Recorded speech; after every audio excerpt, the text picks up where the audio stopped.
Bom dia, pessoal. Para quem não me conhece, meu nome é Cláudio Sabino, sou advogado constitucionalista e juiz filósofo cristão. Hoje, notadamente, dia 20 de setembro de 2023, finalzinho ou meado da quarta vigília, haja visto o relógio registrar em torno de 4h12 da manhã. Mais uma vez, fui expulso da rede por Cristo Jesus para compartilhar não somente uma palavra do Todo-Poderoso, como também uma palavra contextual que irei contextualizar a filosofia e ao direito. E esta é exatamente a razão pela qual resolvi criar o presente tema, abre aspas, o poder das palavras, das moedas e da força normativa da Constituição à luz do ativismo judicial e do atentado do dia 8 de janeiro, fecha aspas. Eis a questão, como dizia o grande dramaturgo e um dos maiores poetas britânicos de todos os tempos, a saber, William Shakespeare, para quem certa feita não ouvidarem dizer existia entre o céu e a terra ano-luz mais coisa do que a nossa vã filosofia imagina. Mas, antes de propriamente adentrar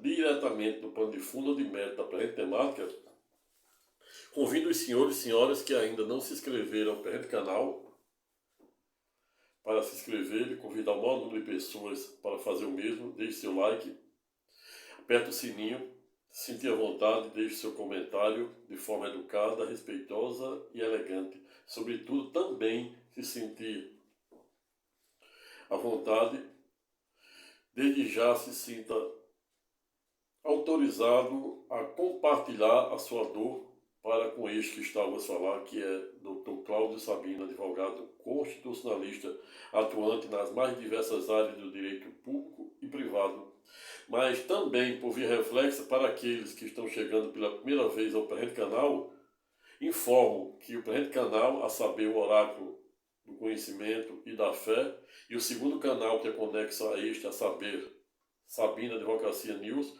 o primeiro criado em julho do corrente ano, e o segundo, a saber, Sabino Advocacia News, notadamente no dia 2 de julho e inaugurado 2 dias após, ou seja, 4 de julho. Até ontem, o algoritmo do YouTube informava que já tinha mais de 2.700 seguidores de julho para cá, e razão pela qual agradeço a todos os inscritos e não inscritos, e aqueles que não se inscreveram, peço que, se puder, se inscreva, não custa nada. Da mesma forma que estou aqui enquanto você está dormindo, estou aqui de 4 horas da manhã preparando este vídeo aula para servir de alimento da alma, para servir de orientação, instrução em teu direito da cidadania, para de alguma forma, direta ou indiretamente, te ajudar em algum problema jurídico, psíquico, social, econômico e financeiro que você possa estar envolvido, pois não existe ninguém que na vida, por mais rico que seja, não precisa de algo, assim como não existe na vida ninguém tão pobre que não precisa de algo. Razão pela qual convido e dou as boas-vindas para todos ao presente canal, o Oráculo do Conhecimento e da Fé, e o segundo canal, a saber, Sabino Advocacia News, pois todos os inscritos e não inscritos serão sempre muito bem-vindos ao presente canal. Dito isto, e para que o presente vídeo aula fique ungido e abençoado com a luz divina do Todo-Poderoso, irei recitar uma oração que gosto muito, da lavra do pai da escolástica, a saber, São Tomás de Aquino, para quem à época, assim como o rei Salomão, filho do rei Davi, que governara expressivo 40 anos, governara ou reinara Israel por expressivo 40 anos, a saber, compreendido entre o período de idos de 931 a 971, é o mais correto, porque há quem defenda que o rei Salomão reinara Israel no período de 920 a 960, mas o mais correto e o mais aceito pela doutrina teológica é idos de 1931 a 1971 a.C. Mas o rei Salomão só pedira uma coisa para Deus, que foi ou fora para Deus lhe conceber sabedoria, e não à toa Deus lhe tornou ou lhe tornara o homem mais sábio de sua época. E esta é a razão pela qual, em falar de sabedoria, que por via reflexa também é um dos sete dons do poder do Espírito Santo, a saber, ciência, consciência, domínio, mansidão, fortaleza, sabedoria, olha a sabedoria, e temência ao Senhor. Irei ler, por que não dizer recitar, uma erudita e transcendental oração da lavra do grande São Tomás de Aquino, que certa feita não olvidara em se dirigir para o Todo-Poderoso nos seguintes termos, abre aspas, Criador inefável, vós que sois a fonte verdadeira da luz e da ciência, derramai sobre as trevas de minha inteligência um raio da vossa claridade. Dai-me inteligência para compreender, memória para reter, facilidade para aprender, sutileza para interpretar e graça abundante para falar. Meu Deus, semeai em mim a semente da vossa bondade, fazei-me pobre sem ser miserável, humilde sem fingimento, alegre sem superficialidade, sincero sem hipocrisia, que faça o bem sem presunção, que corrija o próximo sem arrogância, que admita a sua correção sem soberba, que a minha palavra e a minha vida sejam coerentes. Concedei-me verdade das verdades, inteligência para conhecer-vos, diligência para vos procurar, sabedoria para vos encontrar, uma boa conduta para vos agradar, confiança para esperar em vós, constância para fazer a vossa vontade. Orientai, meu Deus, a minha vida, concedei-me saber o que me pedes e ajudai-me a realizá-lo para o meu próprio bem e de todos os meus irmãos. Amém. Veja que fantástica, que erudita e transcendental oração da lavra do pai da escolástica, a saber, São Tomás de Aquino. Quando falo que São Tomás de Aquino, não somente eu, mas a história, a teologia e etc., é porque no período em que existia o monismo de Santo Agostinho, onde naquela época as pessoas só conseguiam ter acesso à palavra de Deus por meio do clero, ou seja, por meio da igreja. Doravante vem então São Tomás de Aquino por meio de sua dualística escolástica, refutando o movimento monista de Santo Agostinho e ruptura ao mesmo, ad contínuo, tentando aliar fé à razão,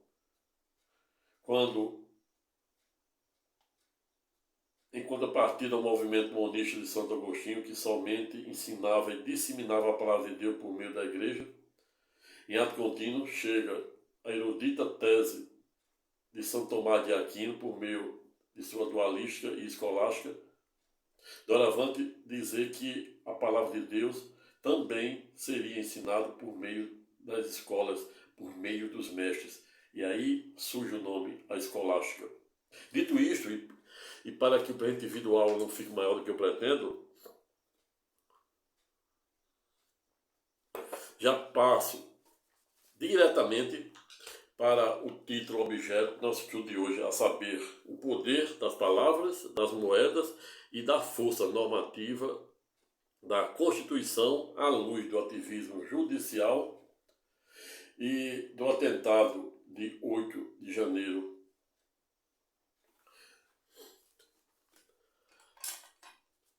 Ao longo da história, não vem sendo tarefa fácil delimitar os verdadeiros contornos e alcance da ética, da moral, em especial da força normativa da Constituição. Atualmente, nos últimos dias, vem bombando nas redes sociais, na imprensa falada, na imprensa escrita, das mais diversas comentários propositivos, apofáticos e até, em alguns casos, proativos acerca dos contornos e alcance das ações penais que o Supremo Tribunal Federal iniciaram no último dia 12 ou 13, semana passada, para julgar os 4 primeiros réus do atentado do dia 8 de janeiro aos 3 poderes. A ocasião em que o Supremo já condenara 3 dos 4 primeiros, 2 a 17 anos em multas e outras medidas afins, e outro a 14 anos. E ontem vi no site do Supremo Tribunal Federal, na imprensa, que a presidente Rosa Weber, ou seja, a presidente do Supremo Tribunal Federal, está tendente a transferir o respectivo julgamento presencial ou físico, onde permite que todos os advogados dos supostos acusados tenham a oportunidade de fazer a sua legítima sustentação oral. Mas o fato é que tudo indica que, a pedido do relator, a saber, Sua Excelência Alexandre de Moraes, o respectivo julgamento seja transferido para o plenário virtual. E o plenário virtual, na prática, funciona exatamente sem sustentação oral. O que existe sustentação oral são as sessões, de teleconferência que o advogado pode fazer a respectiva sustentação oral por meio de videoconferência. Mas se for, em regra, na clássica sessão virtual, o que acontece é que o ministro relator deposita o voto e cada um entra lá no processo eletrônico e diz se acompanha, se não acompanha, ou se divergir, apresentar o seu voto divergente e assim sucessivamente. Mas devemos, no mínimo, esperar os próximos capítulos para vermos o desenrolar deste emblemático julgamento, que remonta o julgamento do mensalão por meio da clássica ação 470, onde fora literalmente muito utilizado, não, para além de ter sido muito mitigado, relativizado os postulados da clássica súmula 7, que diz que em sede de recorribilidade extraordinária ou de superposição, ou seja, em sede do STJ, do Supremo Tribunal Federal, em que pese não se pode mais, em sede de recurso especial, recurso extraordinário, rediscutir fatos e provas. E aí é onde surge um grande paradoxo, uma grande teratologia, pois seria um debate daqueles que pensam em sentido contrário. Não entendo, como jurista, na qualidade de jurista, na qualidade de advogado constitucionalista, de juiz filósofo, como um juiz, seja ele de primeiro grau, até ministro do Supremo Tribunal Federal, possa ter a mínima segurança jurídica, legalidade e legitimidade para julgar um determinado processo, independentemente da capa, sem poder, no mínimo, visitar ou revisitar os fatos e as provas. Até porque existe uma dádiva do direito que diz, que defende, onde existe a mesma razão, em que pese deve se aplicar o mesmo direito, exatamente em nome da devida manutenção e rigidez do princípio da isonomia, da simetria, em especial da segurança jurídica.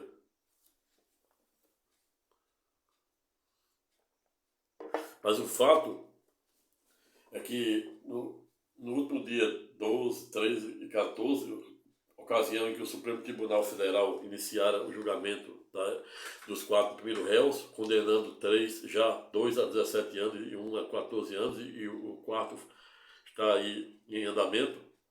Não sabe se vai ser em plenário físico, como ocorreu os 3 primeiros, ou em virtual, como eu havia dito. Vamos esperar aí a confirmação. Vou ver se pega essa informação atualizada direto do Supremo, para poder também repassar para vocês com a devida cuidado jurídica. Mas o fato é que vem chamando a atenção nas redes sociais, na imprensa falada e escrita,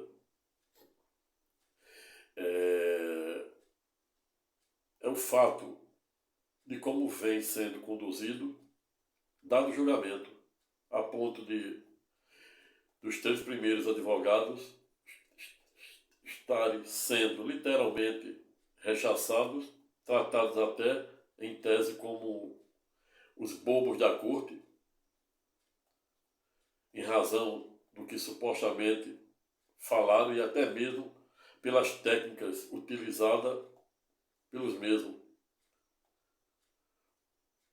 a ponto de o primeiro advogado do primeiro réu, já condenado a 17 anos, dizer que o Supremo Tribunal Federal, os ministros do Supremo Tribunal Federal são odiados, muitos odiados pela população.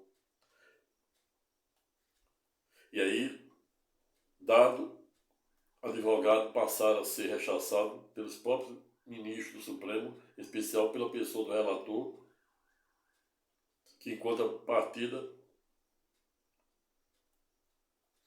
assentara em seu voto que o mesmo estava, seu relatório, que o mesmo estava ali fazendo meramente um discurso em tese apofático, pouco propositivo, sobre o aspecto técnico jurídico, com o fim ou com a única finalidade de lacrar dado discurso em redes sociais.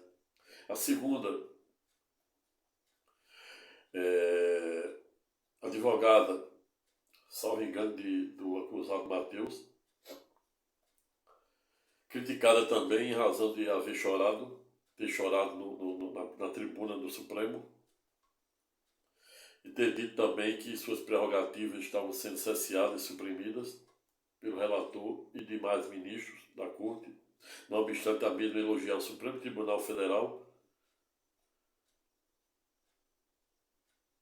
notadamente quando fizeram alusão ao período do ex-ministro aposentado, a saber, Sua Excelência Joaquim Barbosa. Mas o fato é que,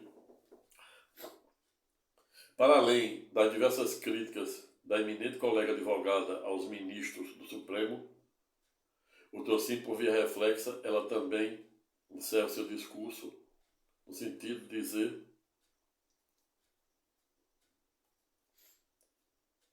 que se o cliente supostamente é inocente, que não são os advogados que estão sendo objeto de julgamento,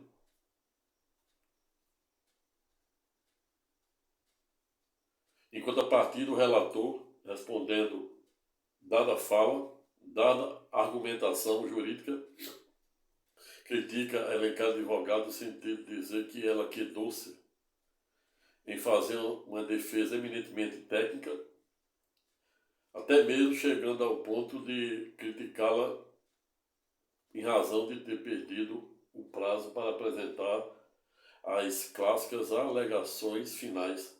Não obstante, num ponto, contudo, o relator, a saber, Sua Excelência, o ministro Alexandre de Moraes, ter ressalvado que, na ocasião, intimara a Defensoria Pública da União para apresentar o respectivo memorial ad contínuo, em tese, comprovando, em uma primeira síntese estreita, não ter havido nenhum prejuízo sob aspecto técnico-jurídico para o respectivo acusado. E o terceiro e o último a sustentar na tribuna do Supremo Tribunal Federal, na defesa de seu constituinte.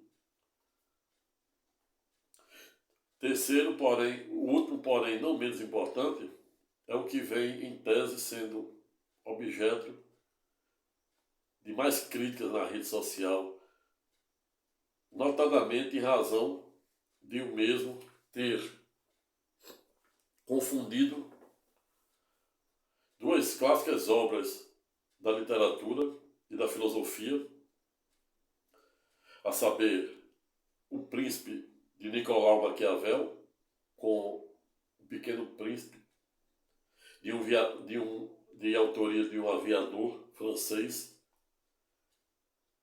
salvo, pelo juízo, o nome é Anthony Saint-Exupéry. E aí a primeira crítica feita pelo relator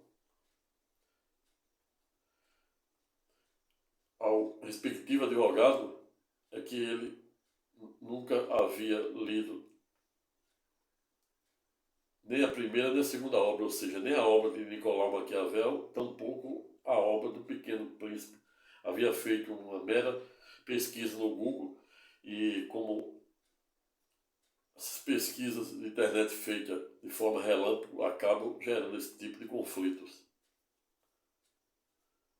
Outra fala dita pela sustentação oral do eminente colega fora que os fins justificam os meios. E esta frase, em que pese, é exatamente a frase de autoria, não obstante a literatura apontar outro autor, mas é mais conhecida como de autoria de Nicolau Maquiavel,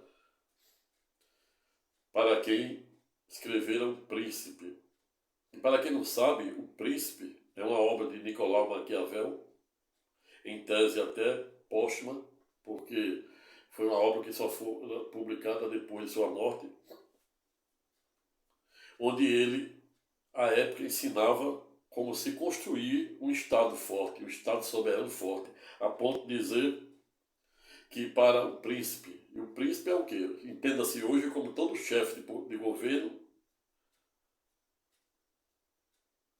chefe de Estado e chefe de governo.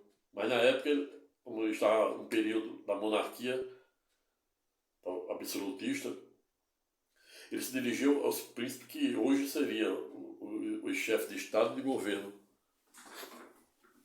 no sentido de ensinar a população e os líderes da época, notadamente os príncipes das penínsulas italianas, de como se deveria construir um Estado forte, a ponto de dizer que para um Estado ser forte ele deveria ter uma boa forças armadas para defender a fronteira, ou seja, defender a sua soberania nacional.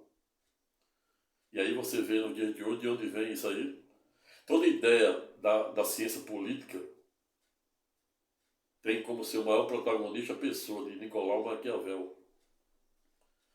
Mas Nicolau Maquiavel, em sede do príncipe, para além de ensinar e de enaltecer a importância de cada país ter boas e potentes forças armadas para defender suas fronteiras e seu território, o Torcim, por via reflexo, Nicolau Maquiavel também, em sede da respectiva obra, defendia que para o Estado ser forte ele deveria ter um bom sistema de tributação para arrecadar impostos, deveria também ter boas leis e que deveria se voltar sempre para a hegemonia de se manter no poder, a ponto de dizer que o ideal seria que pudéssemos ser amados e temidos. Como é difícil acumular esses dois postulados, ele disse: se não podemos ser amados e temidos, que seja temido. Quando Nicolau Maquiavel, em sede de sua erudita e transcendental frase, a saber, os fins justifica os meios, em tese, ele está referendada as inteiras a fala daquele advogado tão criticado e tratado até como bobo da corte na última semana, nas redes sociais. O que Nicolau Maquiavel quer dizer? Que os fins justificam os meios. E aí a gente entra num campo muito árido, muito denso, muito complexo e muito subjetivo. Essa transcendental frase de Nicolau Maquiavel, que diz que os fins justificam os meios, nos permite fazer diversas reflexões. E quando o eminente advogado Alhures, criticado e tratado como bobo da corte, utilizar a respectiva frase, não obstante ter confundido sobre a perspectiva da terminologia da palavra com a obra do Pequeno Príncipe, que é um aviador francês, que é uma ficção científica, teológica, astrofísica, filosófica, poética, que fala exatamente, diversamente da obra de Nicolau Maquiavel, que ensina como se construir um Estado forte, ao revés, quando estamos a falar da obra do Pequeno Príncipe, de Anthony Saint-Exupéry, um aviador francês, trata-se de um romance, de uma literatura, de uma poesia, de uma ficção científica que envolve teologia, que envolve a serpente, que envolve o mal, que envolve a inocência da criança, que envolve amor platônico, amizade, narcisismo, enfim. A obra do Pequeno Príncipe nos permite enveredarmos pelos mais diversos e complexos caminhos da literatura e da filosofia, e até mesmo no campo da ciência política e jurídica. Mas hoje não irei propriamente me aprofundar em dada obra, que será objeto de diversos outros vídeos, aulas, onde irei contextualizar com a filosofia esta transcendental obra do Pequeno Príncipe, irei contextualizar com o direito, irei contextualizar também com a teologia cristã, pois ele fala de serpente, fala do bem e do mal, fala da rosa, simbolicamente, usa uma metáfora. Ou seja, é uma obra fantástica, assim como a de Nicolau Maquiavel, pois tudo que observamos hoje na ciência política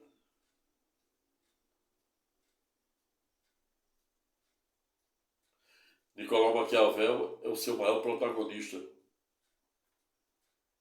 Mas o fato é que, voltando para Nicolau Maquiavel, quando ele diz que os fins justificam os meios, e aquele advogado, naquela sentada, momento em que fazia a defesa de seu cliente, na tribuna do Supremo Tribunal Federal, semana passada, e ele confundira o príncipe Nicolau Maquiavel com o Pequeno Príncipe do aviador francês Anthony Saint-Exupéry.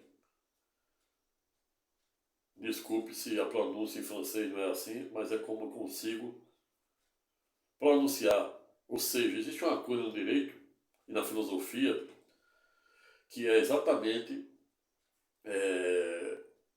não importa o nome juiz, o que importa é a finalidade. E aí é onde entra também a importância e a contextualização com essa transcendental frase de Nicolau Maquiavel, que diz que os fins justificam o meio. Ou seja, não importa o nome juiz, a terminologia da palavra, e sim o seu verdadeiro espírito. Salve ao juiz, aquele advogado que está sendo tratado como um dos bobos da corte. Ele, em ato contínuo, observou o erro em tese, erro até de terminologia, repita-se, terminologia. Às vezes eu falo muito, por exemplo, fiz um último vídeo falando sobre é,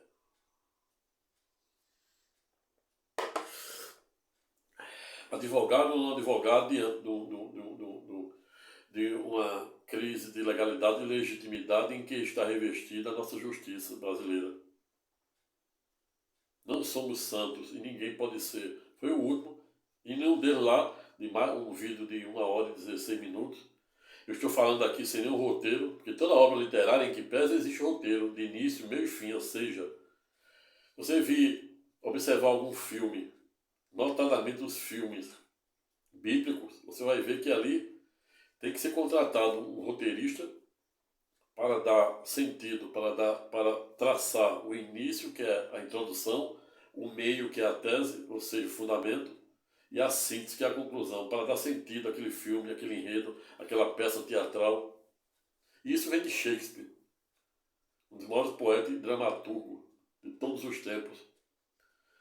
Então, essa frase de Nicolau Maquiavel, onde diz que os fins justificam os meios, ela se aplica em diversos contextos e cabe diversas ponderações e reflexões. Quando o advogado, naquela sentada, falara que os fins justificam os meios, e ele confundiu Nicolau Maquiavel com o príncipe, e logo eu observei que em seguida ele disse o príncipe de Nicolau Maquiavel. Salve ao juízo, vou rever o vídeo, mas o fato é que a própria frase utilizada pelo respectivo colega advogado, a saber, os fins justificam os meios, acaba em tese legitimando o erro de terminologia. Existe uma coisa, essa frase de Nicolau Maquiavel também nos permite fazer uma reflexão sobre o aspecto jurídico e filosófico, portanto, acerca das técnicas que é utilizada, que é odiernamente, desde os primórdios da advocacia, os juristas, os defensores, os causíticos, assim como eu, utilizam para poder defender o seu cliente. Se de um lado o juiz deve ser imparcial, ao revés do outro, o advogado é obrigado a ser parcial com o seu cliente, e isso, contudo, não significa que ele deve ser conivente com ato ilícito, com crimes de seu cliente. Isso aí jamais fiz nem hei de fazer. Mas o fato é que o advogado ele tem legitimidade, legalidade de escolher a melhor técnica de defesa, desde que essa técnica não consiste em abuso de direito, desvio de finalidade, improbidade, deslealdade processual, atentar à dignidade da justiça. O advogado tem que ter um mínimo de liberdade para defender o seu cliente e traçar a melhor técnica jurídica para defendê-lo. Existe hipótese em que o advogado tem que analisar que se vale a pena recorrer de dada decisão, pois, dependendo do contexto, ele pode chegar à conclusão, como eu já cheguei, que iria complicar a situação do cliente, ele iria ser condenado a honorários na outra parte, pois o direito é bilateral, ele iria poder ser até condenado por litigância má-fé, ter um embargo considerado e declarado como protelatório. Aí lembro de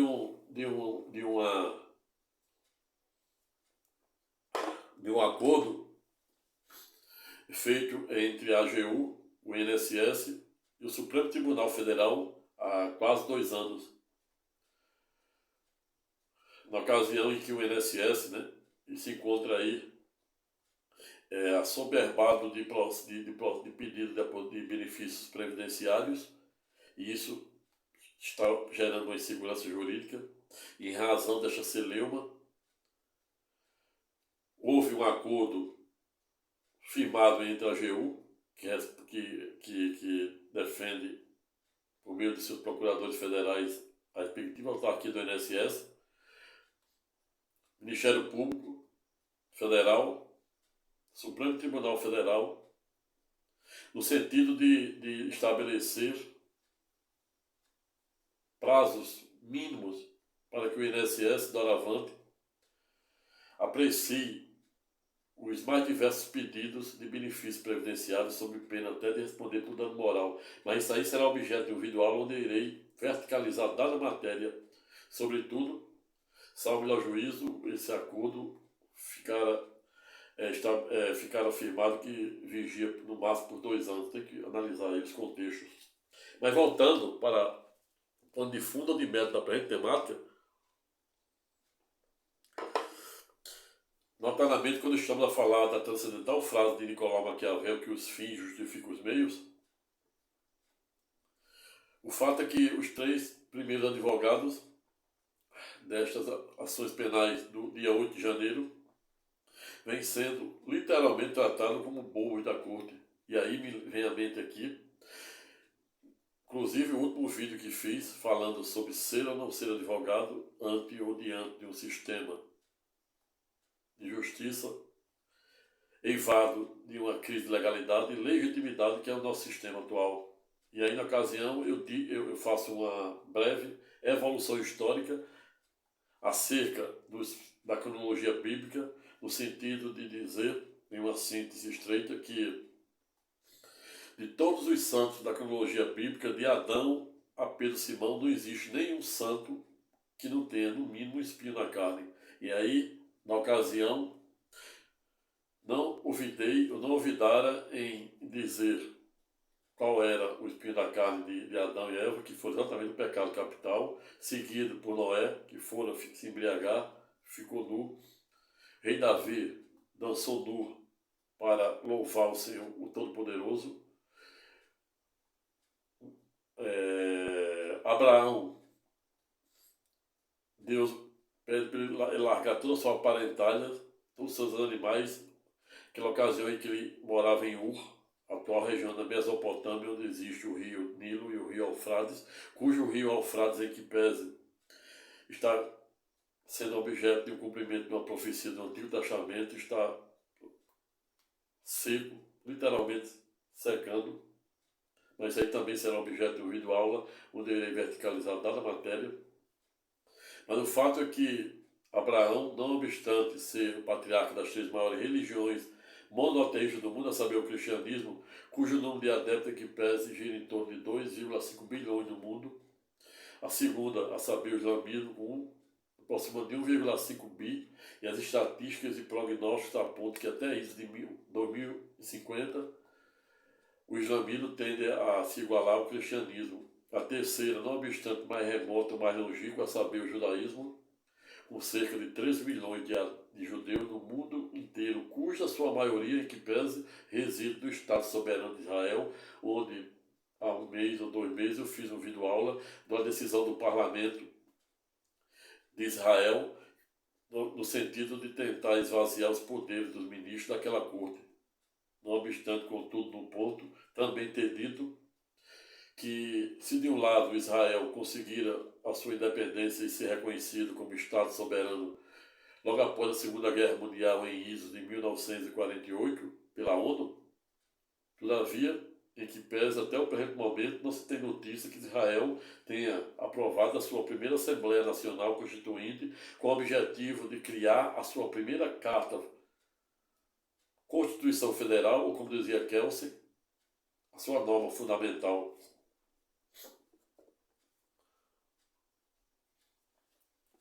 Mas Abraão tinha também um espinho na carne. Deus disse, vades, não disse para ele ir direto para Canaã, disse que ele fosse exatamente com o objetivo de construir a fé de Abraão, que até então, no presente momento, ele era pagão.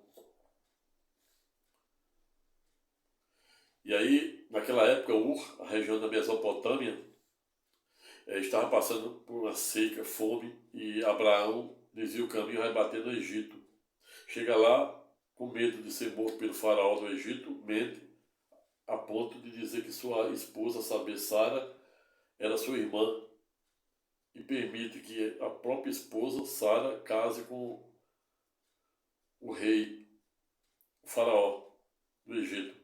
O faraó esperto descobre a mentira de Abraão, expulsa Abraão, toda a sua parentalha de animais, inclusive seu querido sobrinho Ló, provando que Abraão tinha um espinho na carne.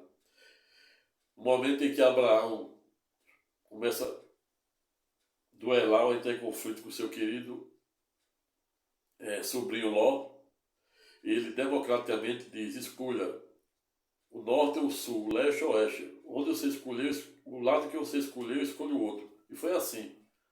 E Ló escolhe ir em caminho a Sodoma e Gomorra, que foram literalmente destruída por fogo e enxofre por Deus. Então veja também que até o Ló tinha um espinho na carne. Moisés, ao invés de falar com a rocha, bate na rocha pela segunda vez. Na primeira vez, Deus mandou ele bater para jorrar água para os hebreus semitas, os judeus que são sinônimos entre si. Mas na segunda vez, Deus queria exibir o seu poder para o seu povo, mostrar o tamanho e a dimensão do seu poder para aqueles ingratos. E Moisés, estressado com mais de 3 milhões de semitas, reclamando 24 horas no seu ouvido, perdeu a cabeça e, ao invés de falar com o Todo-Poderoso, que era a própria rocha, bateu na rocha. E isso também lhe garantiu um espinho na carne. Pedro Simão, para além de Deus nomeá-lo juntamente com Tiago e João como vigia lá no jardim Getsemane, no período em que Cristo Jesus orara por 3 vezes, quando voltaram todas as vezes eles estavam dormindo. Você pensa aí que vigias bons. Nos dias de hoje, estaríamos no mato sem cachorro. E foi exatamente isso. Colocaram Jesus no mato sem cachorro, com o devido respeito e a licença poética. Mas Pedro Simão, para além de não ser um vigia diligente, também não ouvidaram em negar o Filho do Homem, ou seja, Cristo Jesus, por 3 vezes. Judas Iscariotes tinha pesadelo e sonhava no momento em que iria vender Jesus para Caifás, chefe do Sinédrio, que fizeram a primeira condenação de Jesus de caráter eminentemente religioso, o segundo feito de caráter jurídico por Pôncio Pilatos, também criticado no julgamento do dia 8, semana passada, que o respectivo advogado também confundiu o nome de Pôncio Pilatos com o outro nome lá que falou, está vindo à mente. Mas também, em tese,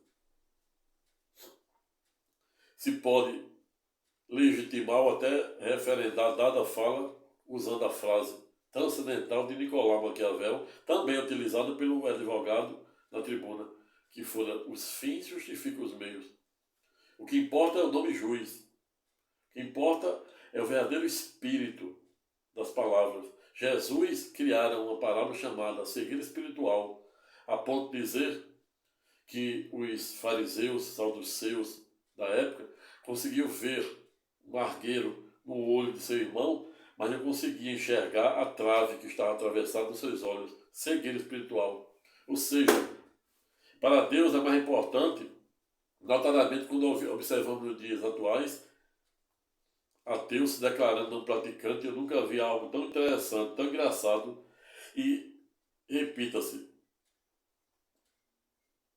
para além de ser engraçado, ouvir um ateu dizer que é não praticante, assim como os católicos dizem que são não praticantes, muitos são aqueles que vão para a missa no domingo, sem não demérito aos mesmos.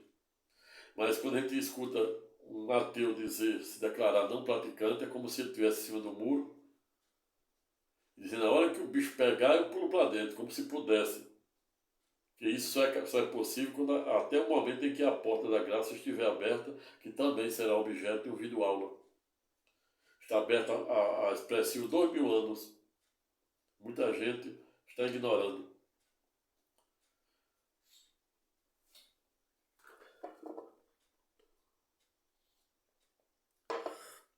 Mas o fato é que o respectivo advogado também foi literalmente criticado por confundir o nome de Pôncio Pilatos, que era o governador da época da crucificação de Jesus, e que muitos também o criticam por ter sido omisso, porque ele poderia ter se posicionado e ao invés de se posicionar, ele entendeu que Jesus, ele reconheceu, se de um lado, em tese, ele reconhecera que Jesus era inocente, do outro ele foi omisso quando entregara Jesus nas mãos de seus maiores algozes, que eram os fariseus, notadamente sob o domínio de Caifás, que era o chefe do Sinédrio, que é considerado uma corte suprema híbrida, que julgava questões religiosas, políticas e jurídicas. Mas naquela época existia 3 tipos de julgamento, na época de Jesus, que também já foram objeto de um vídeo aula que eu falo sobre o julgamento de Sócrates e de Deus. Em breve será postado, será publicado, liberado. Está só esperando que você se inscreva no presente canal para que eu possa publicar o mesmo. Mas naquela época de Jesus, assim como na época de Sócrates, existiam 2 tipos de tribunal, que era o tribunal dos aleotas, que representavam as 10 tribos da antiga Grécia, e também o Areópago, que remonta àquela passagem de Epimenes 500 anos de Cristo, que Epimenes chegaram lá e perguntaram qual era o Deus de Epimenes. Ele disse: meu Deus é um Deus desconhecido. Disse: Deus desconhecido? É. E onde é que está ele? Ele disse: solta aquelas ovelhas, onde ele parar é onde vocês devem construir o altar para esse Deus desconhecido. E hoje existe. Foram os próprios gregos da época construíram esse altar. 500 anos depois, Paulo de Tarso, segundo Coríntios, a gente observa lá nos livros de Atos dos Apóstolos, esta transcendental passagem, salvo engano, no capítulo 16 e 17, em que Marcos remonta essa passagem, em que Paulo de Tarso visita o Areópago, e chegado lá, eles perguntam a Paulo de Tarso qual seria o Deus que ele segue. E ele diz: meu Deus é um Deus desconhecido. E aí os céticos gregos da época, que não obstante fazerem parte de uma das maiores civilizações mais avançadas sob o aspecto cultural da época, ele diz: mais um com essa história de Deus desconhecido? Há 500 anos atrás passou aqui, há 500 anos. Quando eu digo há 500 anos, o verbo haver, quando você já é sinônimo de passado. Então, há 500 anos já é sinônimo de passado. Então, os gregos da época dizem: há 500 anos passou mesmo aqui, um louco aqui com essa história, a saber, Epimênides, com a história de um Deus desconhecido. E aí Paulo de Tarso já conhecia a história. Aí diz: inclusive vocês construíram até um altar para ele, deixa ali. Paulo de Tarso diz que nesta época, a antiga Grécia, era mais fácil encontrar um santo, um Deus em cada esquina, do que um homem de fé. E Paulo de Tarso vai para além. E não somente falar desse Deus desconhecido, que ele só é desconhecido para aquele que até o presente momento não conseguiu buscar a devida intimidade com o Todo-Poderoso, como Paulo de Tarso também à época novidade em dizer para aqueles gregos céticos e místicos gregos que o Deus dele, quando eles queriam olhar para o Deus dele, olhavam para baixo. O Deus dele é tão grande que quando ele quer olhar para o céu, ele olha para baixo. A planta dos pés dele está plantada na terra e a cabeça lá no terceiro céu.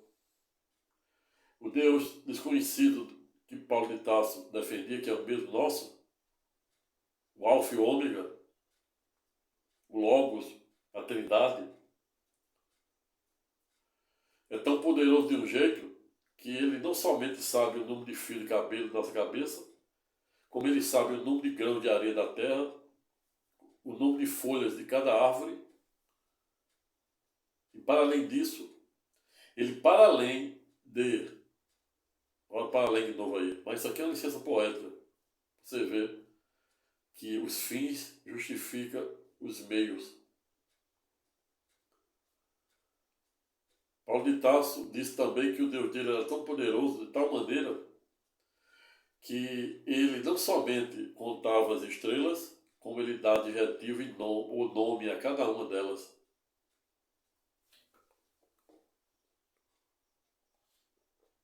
Veio, portanto, o quão subjetivo é falarmos desta e contextualizarmos os contornos e alcance desta transcendental frase de Nicolau Maquiavel, que diz que os fins justificam os meios. Certa feita, Montesquieu, aquele que escreveu O Espírito das Leis, e aí me remonta aqui, Eros Graus, o ex-ministro do Supremo Tribunal Federal, para quem tive a honra no curso de Direito Constitucional, pós-graduação de Direito Constitucional, fazer um artigo sobre uma obra dele, que ele diz que o direito não se interpreta em tiras. Nicolau Maquiavel, que escreveu uma das suas obras, foi realmente O Espírito das Leis, também, certa feita, novidade dizer que quando fores a um país, não se preocupe em saber se as leis de lá são boas ou ruins, e sim se são cumpridas. No Brasil existe uma das maiores constituições do mundo. Leis também, direitos afirmativos, com base na isonomia material, que diz exatamente tratar o desigual desigualmente na medida de sua desigualdade e no limite da lei. O Brasil é uma das maiores democracias do mundo. Temos uma das maiores e melhores constituições do mundo, que permite o legislador infraconstitucional, o legislador derivado, a saber, o Congresso Nacional, por meio do sistema bicameral e também por meio do sistema unicameral, conforme o artigo 3º da ADCT, reformar.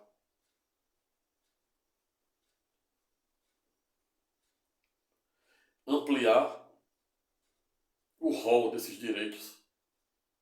Mas, não obstante o Brasil ter uma das melhores constituições do mundo, inclusive em que pese o nosso federalismo fora copiado do federalismo norte-americano, não obstante existir tantas divergências, tantas diferenças em relação ao sistema. Por exemplo, os Estados Unidos têm uma carta de 236 anos, Constituição de 236 anos, 7 artigos e apenas, salvo melhor juízo, 27 emendas.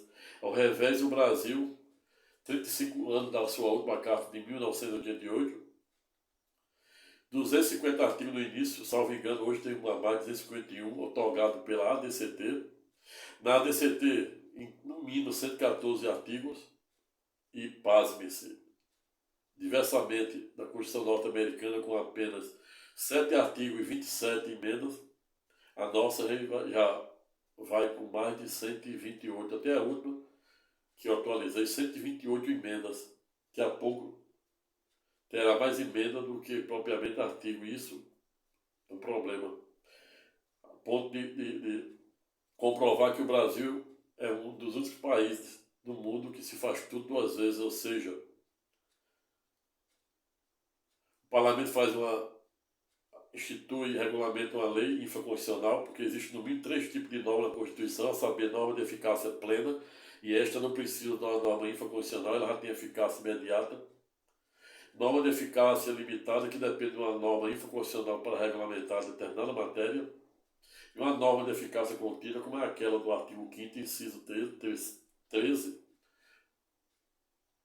que trata das profissões, que também já foram objeto de ouvido aula, onde eu falo que o Supremo Tribunal Federal, ao analisar a constitucionalidade do exame de ordem da OAB, por meio da Lei 8.906 de 94, que instituíram o Estatuto da OAB, a época novidade em declarar constitucional o respectivo exame.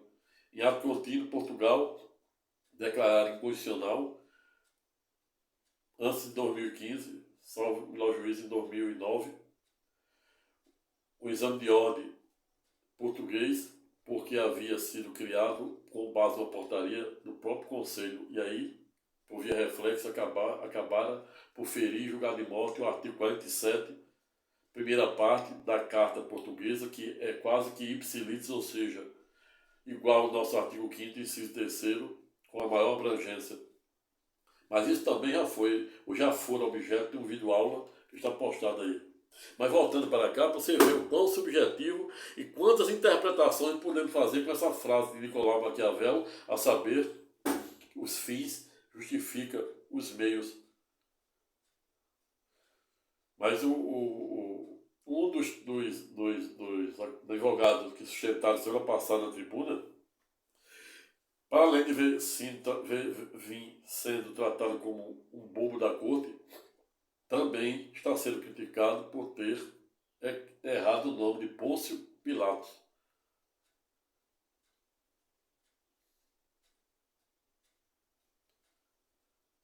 Montesquieu, como já havia dito, ele disse: quando fores a um país, não se preocupe em saber se as leis de lá são boas ou ruins, sim se são cumpridas. Nicolau Maquiavel, em sua obra O Príncipe, se dirigindo às penínsulas notadamente italianas da época, ele ensina até hoje como se construir um Estado forte por meio de uma boa e potente forças armadas, um bom sistema e eficiente sistema de tributação, arrecadação de impostos, leis, aprovação de leis, a ponto de Nicolau Maquiavel também dizer que o ideal seria que fôssemos amados e temidos. Como é difícil acumular os dois, opte em ser temido para você poder se manter no poder e se defender a sua soberania nacional. Existe outro grande autor espanhol, a saber, Francisco Guzmões Quevedo, que também é um grande protagonista de uma grande frase, a saber, abre aspas, as palavras são como as moedas, fecha aspas. Ou seja, o grande e erudito poeta espanhol, a saber, Francisco Guzmões Quevedo, à época não olvidara em ser pedagógico quando disse que as palavras são como as moedas, onde às vezes poucas valem muito, como é o caso do euro e do dólar, e ao revés, muitas valem pouco, como é o caso da moeda da Argentina. E aí, voltando para a frase de Nicolau Maquiavel, que os fins justificam os meios, eu pergunto se vale a pena essa proposta de um candidato na Argentina que vem prometendo dolarizar a economia. Esperar o próximo capítulo. O fato é que, diante da gravíssima situação econômica da Argentina, tem que haver uma política muito austera,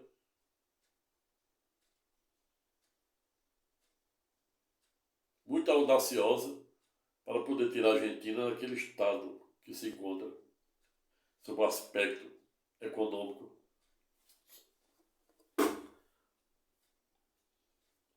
E aí vamos ver, né, que se a frase de Nicolau Maquiavel, a saber, os fins justificam os meios, se vale a pena. Outra questão que se faz extremamente necessário no ponto lembrar, também em torno dos contornos e alcances desta frase de Nicolau Maquiavel, que os fins justificam os meios, é sabermos se, em prol ou em nome da manutenção e hegemonia do poder, se pode tudo em detrimento da ética, da moral, dos bons costumes, sobretudo da força normativa da Constituição. Existe um grande professor, erudito professor, a saber, Dr. Marcelo Neves, erudito constitucionalista, autor da obra do Constitucionalismo Simbólico, não à toa também o elencado e erudito professor fora premiado por uma de suas obras, mas Dr. Marcelo Neves escrevera também uma obra com a alcunha de constitucionalismo abusivo, transconstitucionalismo. Quem escrevera constitucionalismo abusivo foram um colega norte-americano, a saber, David Landau, para quem defende a tese de determinadas democracias se valerem de uma espécie de legalidade e legitimidade a ponto de lançar e fazer uso de decretos que são legítimos, legais e, portanto, constitucionais para se manter no poder. Mas o professor Marcelo Neves vem fazendo severas críticas no sentido desse ativismo judicial de caráter, em tese, negativo que o Supremo Tribunal Federal vem fazendo a ponto de ocupar o cenário do próprio parlamento. Na verdade, o ativismo judicial, como eu já venho defendendo, existe do bom e do ruim. E isso, quem começou falando no Brasil foi um dos grandes constitucionalistas a saber, Roberto Barroso, que é atual ministro do Supremo, a ponto de equiparar o ativismo judicial colesterol, que existe do bom e do ruim. Mas, recentemente, o eminente ministro Barroso, sem nenhum demérito ao mesmo, tampouco tem menor pretensão de voltar à matéria, vem também declarando que no Brasil nunca houve ativismo judicial, a ponto de dizer que ativismo judicial no Brasil é uma lenda. E aí? Mas o subjetivismo? Até que fim, até que ponto pode-se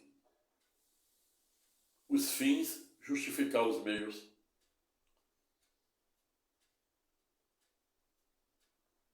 Onde existe a mesma razão, em tese deve-se aplicar o mesmo direito.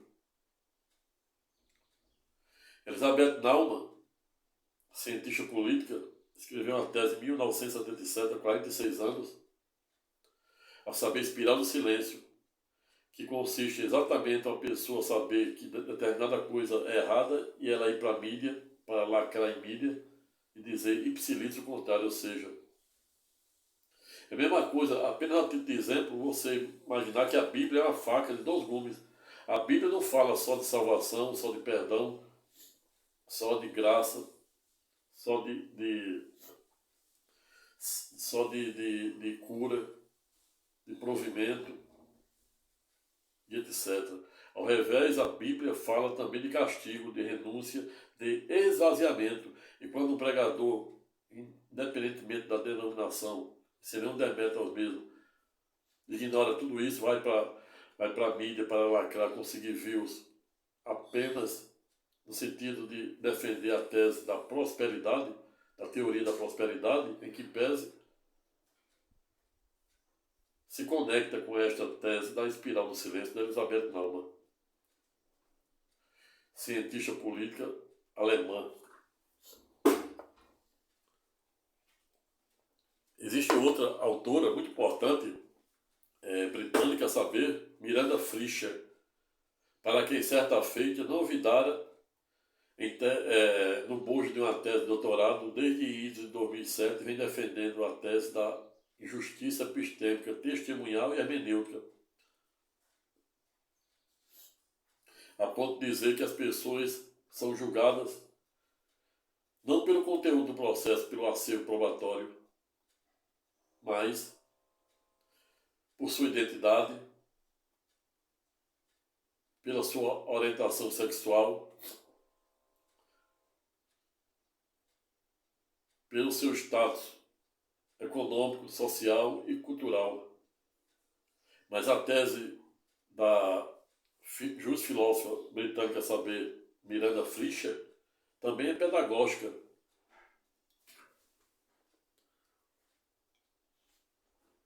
Quando defende a teoria da injustiça hermenêutica, que consiste exatamente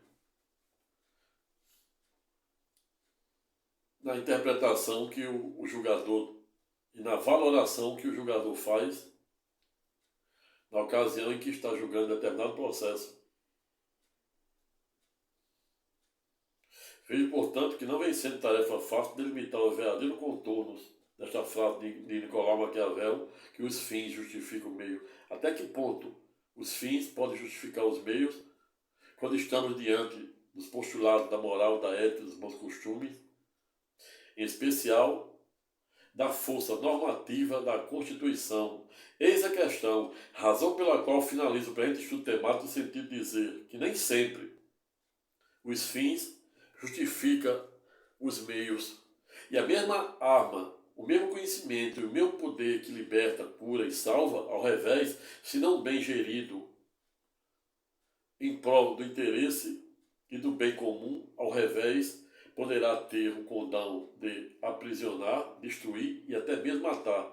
Pessoal, vou ficando por aqui. Espero que tenham gostado do presente vídeo aula. Se gostaram, se inscrevam no presente canal. Convido o maior número de pessoas para fazer o mesmo. Dê o seu like.